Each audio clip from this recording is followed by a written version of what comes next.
It is the voice of Indiana County, WCCS 101.1 FM and AM 1160. And our conversation with Morgan Levine, Ph.D., is brought to you by Marcus & Mack, a law firm representing injured people. The book is fascinating. It is called True Age, Cutting Edge Research to Help Turn Back the Clock. Morgan, good morning.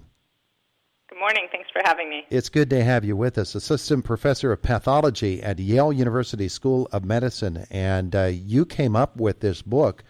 Well, let's get into that first of all. What motivated you to undertake this study and come up with this book? So this is just a study these types of studies are things I've been fascinated with for a very long time. I think it stems from the fact that my father was a lot older when I was born, so aging is something I've always worried about and wanted to feel like I had at least some control over.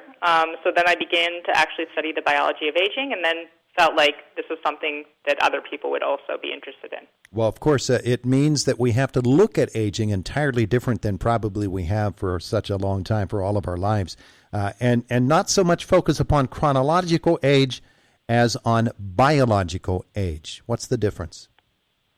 Yeah, so if you ask someone how old they are, they're going to give you their chronological age, which is just how long they've been alive, how many trips around the sun. And usually in our society, we associate this aging with having kind of a negative connotation. So increasing risk of disease, losing our kind of functional capacity that we always kind of relied on. But it's not actually the chronological time that is driving this, but actually the way in which our body is changing over that time. And so we like to think of this as your biological age, how much your body has changed. And we know that not everyone kind of goes through these changes either in the same way or even at the same rate.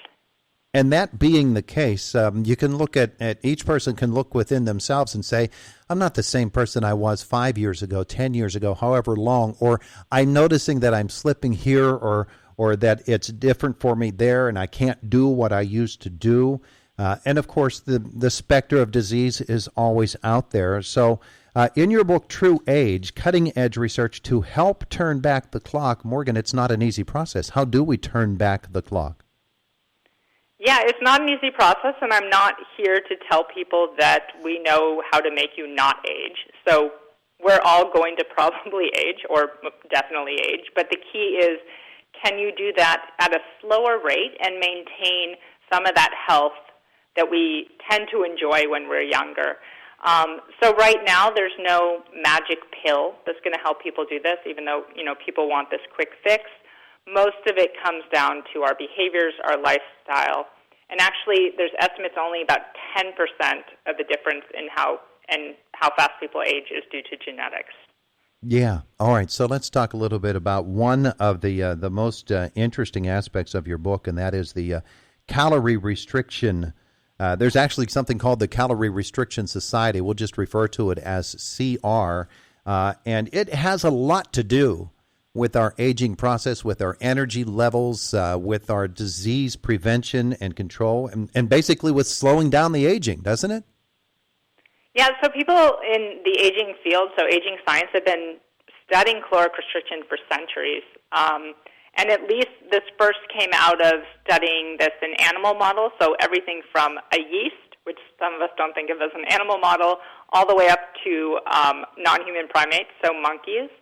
And for the most part, caloric restriction in these animals tends to increase their lifespan and also what we call their health span, so how long they're alive free of disease.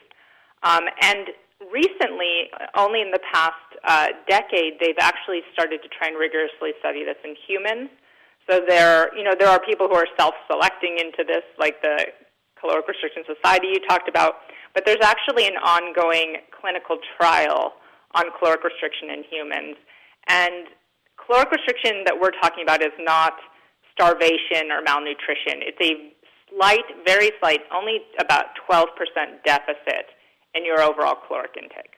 Now, one of the things about the caloric restriction or just about the entire process of slowing down the aging process is your diet, obviously. And you identify, too, that really promote healthy aging. Those are the plant-based or vegan diet and the Mediterranean diet. Are there common factors in those two diets and particularly unique to those two diets that are going to be more helpful? Yeah, I think the key with both of them is the focus on kind of whole foods and eating a lot of kind of produce, vegetables, fruits. You can certainly do a very unhealthy vegan diet, so technically Oreos are vegan, but what we're talking about is the majority of your diet is coming from these whole foods like plants. But, you know, in the Mediterranean diet, there is some consumption of meat, so typically lean protein and higher kind of intake of fats.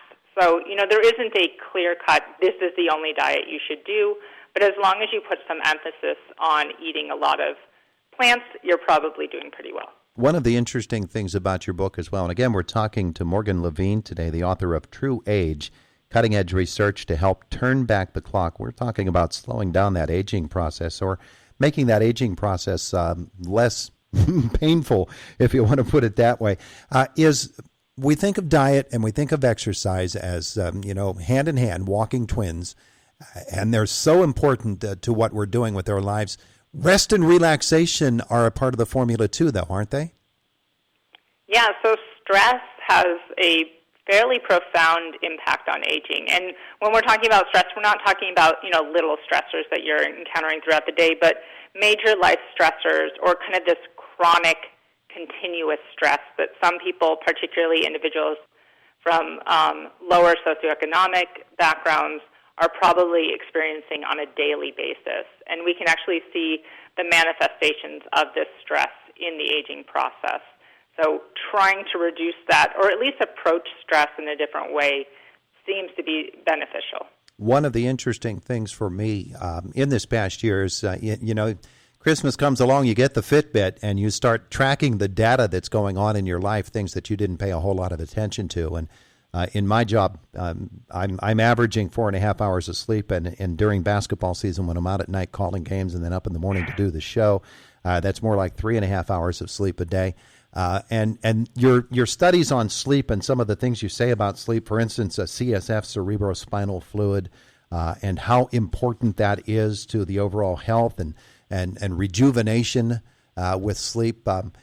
I know I'm not doing it right here, Morgan, but there are ways for us to approach it that's really going to help us, aren't there? Yeah, I think sleep is something a lot of people struggle with making sure they're, paying attention to. It's something I know personally as being, very busy professional, that I also struggle with it. But yeah, it's really important to get not just the right quantity of sleep, which, there's some variation probably for every individual, but also quality of sleep. So that means you're not repeatedly waking up in the middle of the night and having a hard time falling asleep. And good sleep quantity and quality are linked to things like reduction in Alzheimer's disease risk or some of these other age-related diseases. So with your book, True Age, Cutting-Edge Research to Help Turn Back the Clock, it does require us to sit down and make an assessment of what's going on in our lives and then see where we might move forward from there. So the book itself, I don't know how long it has been out, but in fact, it's only a couple of days that it's been out. Yeah, yesterday I think was, or the 3rd, 2 days ago. I'm losing track of time. Yeah, me too. A couple of days. But I'm sure you're hearing reactions to it from within the industry with your colleagues. And what are some of those reactions that you're hearing? Yeah, I think in aging science, it's really, a lot of us believe in kind of communication to the public and making the public aware of how important paying attention to aging actually is. So aging is the single biggest risk factor for most of the diseases people worry about.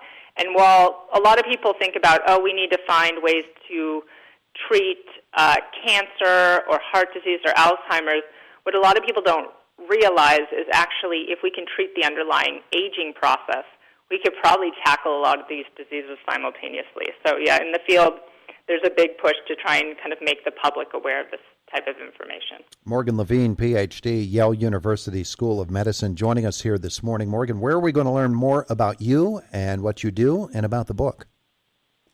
So I have a website that talks about what type of research we're doing at my lab at Yale. So it's morganlevinelab.com. People can also follow me on social media.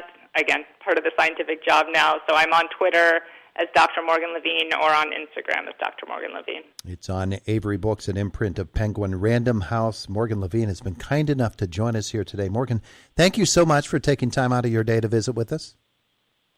Thank you for having me. Have a great day today.